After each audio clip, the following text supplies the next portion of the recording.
CM के काफिले के बाद उपराष्ट्रपति के काफिले में ट्रक घुसा।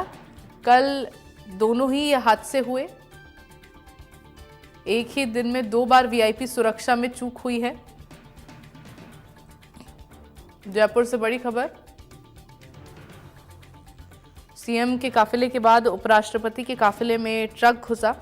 आपने इससे पहले तस्वीरें देखी थी जब मुख्यमंत्री भजनलाल शर्मा के काफिले में गाड़ी घुस गई थी। हालांकि गाड़ी का जो रजिस्ट्रेशन था, जो पंजीकरण था, उसे निरस्त कर दिया जाएगा। ये कार्रवाई अब गाड़ी वाले पर होगी, गाड़ी चालक पर होगी, और जो ड्राइवर था, जो चालक था, उसका भी लाइसेंस निलंबित कर दिया जाएगा। हालांकि ये एक बड़ी चूक सामने आई थी, क्योंकि ये बताया गया कि वो गाड़ी रॉन्ग साइड चल रही थी और जो गाड़ी थी वो काफ़ी ज़्यादा स्पीड में थी। ऐसे में ये एक बड़ी चूक, क्योंकि वीआईपी मूवमेंट जिस वक्त होता है तो खासा ध्यान इस बात का रखा जाता है कि उधर आसपास कोई गाड़ियां और ना जाएं। लेकिन यहाँ पर आपने देखा कि सीएम भजनलाल शर्मा का काफिला जिस वक्त गुजर रहा था तो उसी दौरान रॉन्ग साइड से एक गाड़ी आ रही थी। अब दूसरा जो मामला सामने आया वो उपराष्ट्रपति को लेकर आया है। जब उनका काफिला गुजर रहा था तो वहां पर एक ट्रक उनके काफिले में घुस गया, क्योंकि आमतौर पर जब भी वीआईपी मूवमेंट होता है तो खासा ख्याल इस बात का रखा जाता है। इसीलिए ट्रैफिक को या तो रोक दिया जाता है जिस वक्त गाड़ियां निकलती है, या फिर ट्रैफिक को डाइवर्ट कर दिया जाता है जिस वक्त जो काफिला है वो निकलता है। लेकिन अब आप तस्वीरों में देख रहे हैं कि यहाँ पर उपराष्ट्रपति के काफिले में भी एक ट्रक घुस गया, जो कि एक बड़ी चूक उनकी सुरक्षा में सामने आई है। और चलिए, खबर पर ज्यादा जानकारी देने के लिए मेरे साथ मोहम्मद रजाउल्लाह जुड़ गए हैं। उनसे जानकारी लेते हैं कि क्या कुछ पूरे मामले में हुआ था। रजाउल्लाह, कैसे ये ट्रक घुस गया काफिले में उपराष्ट्रपति के, कैसे इतनी बड़ी चूक यहाँ पर हो गई?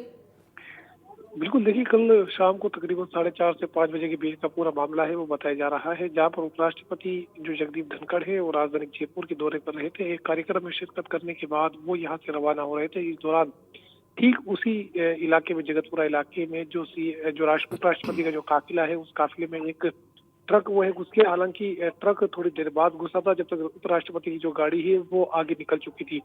जैसे ही ट्रक आने की जानकारी मिली, वैसे प्रशासन के अधिकारियों में खलबली मची। कुछ ही देर पहले सीएम के काफिले में एक गाड़ी से जो हमला है, जो गाड़ी का एक्सीडेंट है वो भी हुआ था, हादसा हुआ था, और बाकायदा पूरे मामले के अंदर एक एएसआई की जो दर्दनाक मौत है वो कल हो गई थी। जिसके बाद अब एक वीडियो और सामने आया जिसके अंदर साफ तौर पर देखा जा सकता है कि जो प्रशासन की गंभीर चूक है वो यहाँ पर रही है। उपराष्ट्रपति के काफिले में एक ट्रक ने घुसने की कोशिश की है। मतलब कुल मिला के कहा जा सकता है कि जो भी लापरवाह अधिकारी है उन पर जल्दी बड़ा एक्शन देखने को मिल सकता है। जी बिल्कुल रजाउल्लाह, क्योंकि ये काफ़ी खतरनाक भी साबित हो सकता था। सुरक्षा में जिस तरह से ये बड़ी चूक सामने आई है, उपराष्ट्रपति का काफिला गुजर रहा है और काफिला पूरी तरह से निकला भी नहीं है। गाड़ियों के बीच में एक ट्रक पहले देखा जा सकता है और फिर दूसरा ट्रक भी वहां पर घुसने की कोशिश करता है। हालांकि अब इस पूरे मामले में क्या कोई जांच होगी, क्या कुछ एक्शन होगा इस पूरे मामले में? अब बिल्कुल, देखिए, साफ तौर पर क्योंकि कल का ये काफिले के अंदर जो दुर्घटना हुई थी गाड़ियां, उसके अंदर तमाम अधिकारी लगे हुए थे, और आज रात से लगातार ये वीडियो है वो सोशल मीडिया पर वायरल हो रहा है। तो प्रसंज्ञान पूरे मामले को लेकर पुलिस अधिकारी ले सकते हैं। वहीं खास सूत्रों के मुताबिक जो लापरवाह अधिकारी, कर्मचारी और जवान है, उनके खिलाफ एक्शन भी अब जयपुर पुलिस के मुखिया यानी कमिश्नर विजय जॉर्ज जोसेफ की तरफ से लिया जा सकता है। जी बिल्कुल रजाउल्लाह, क्योंकि जिस तरह से अधिकारियों की ये लापरवाही है काफ़ी खतरनाक ये साबित हो सकती थी। हालांकि अब इस पूरे मामले में देखना होगा कि क्या कुछ एक्शन होता है, क्या कुछ कार्रवाई की जाती है। बहुत शुक्रिया रजाउल्लाह आपका तमाम जानकारी साझा करने के लिए।